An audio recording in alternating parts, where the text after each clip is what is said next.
The Great Depression. You think you know the story, right? The stock market crash, the long breadlines, the Dust Bowl. But what if I told you that a lot of what we believe about that time is, well, built on myths?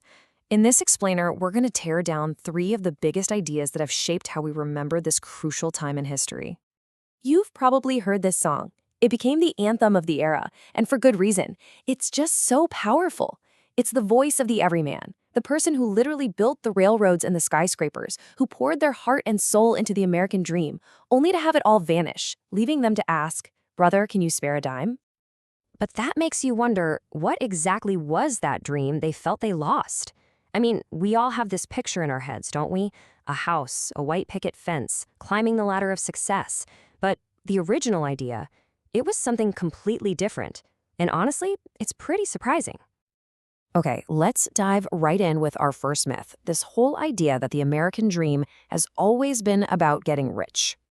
Think about it. If you look up the American dream today, the dictionary defines it almost entirely in terms of money, economic success, individual prosperity, right? That's the version we've all inherited. But here's where it gets really interesting. The guy who actually popularized the phrase, a historian named James Truslow Adams, wrote this back in 1931, right in the thick of the Depression, and he said the exact opposite.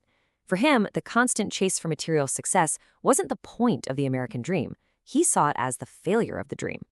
So what did Adams think was the perfect symbol for his dream? A mansion? A fancy car? Nope. It was the main reading room at the Library of Congress. Just think about that for a second. A public space, built for everybody, where any citizen, it didn't matter if you were rich or poor, could sit down together and just improve themselves. So, you see the difference? The American dream, as it was originally imagined, wasn't a race to get rich. It was actually a critique of materialism. It was all about shared values, a fair society, and the well-being of the community, not some individual scramble for cash. The meaning has been totally flipped on its head over time. Now, let's pivot from the dream to the nightmare. Let's talk about the human crisis of the era and tackle our second big myth, that the story of the Dust Bowl is basically just the plot of The Grapes of Wrath. I'm sure you recognize this photograph. It's absolutely iconic, seared into our minds. Dorothea Lange's Migrant Mother. This picture, along with Steinbeck's novel, created this incredibly powerful story we all know. The Okies, dispossessed farmers from Oklahoma, fleeing the dust storms and heading west to California. It's a powerful story for sure, but is it the whole story? Well, when historians started really digging into the actual data, census records, economic reports, they found a reality that was way, way more complicated. And this is where it gets fascinating. If you look at the map on the left, you can see the actual Dust Bowl, the specific areas hit by those terrible dust storms. But here's the thing, the migration to California was so much bigger than that. People were coming from a much wider area. And the migrants themselves, they weren't who we've been led to believe. In fact, when you look at the numbers, it turns out less than half of the migrants were actually farmers. The majority, they were white-collar workers, skilled craftsmen, small business owners, even professionals. They weren't just fleeing dust. They were fleeing a broader economic collapse that started before the worst of the storms even hit.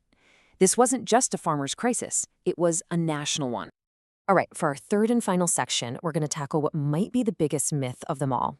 Let's talk about the political response and the idea of President Herbert Hoover as the so-called do-nothing president.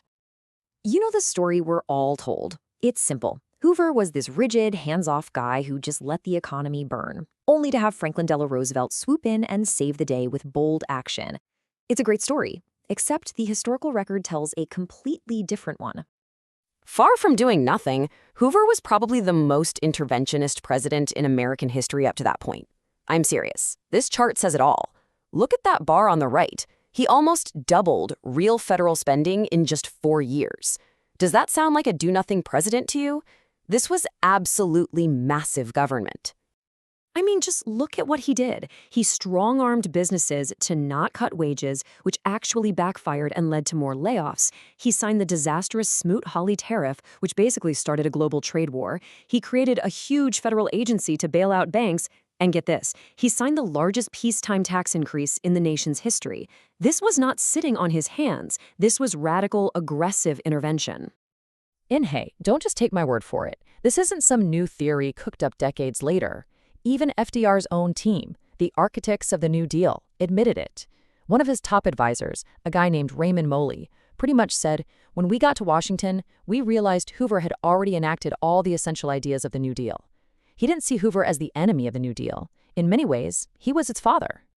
So after all that, what does it all mean? Why does busting these myths actually matter today? Well, when you clear away the myths, a very different picture of the Great Depression comes into view. You see that it wasn't just an economic crisis, it was a crisis of American identity. It forced the entire country to ask some really hard questions about what success really means, about who we are as a people, and about what the government's role in our lives should even be. So the true legacy here isn't a simple story of free market failure versus government saving the day. It's about a chaotic, misunderstood, and pivotal moment that fundamentally redefined America. And the central question it raised, what the country's dreams should be and how involved the government should be in getting us there, well, that's a debate we are very, very much still having today.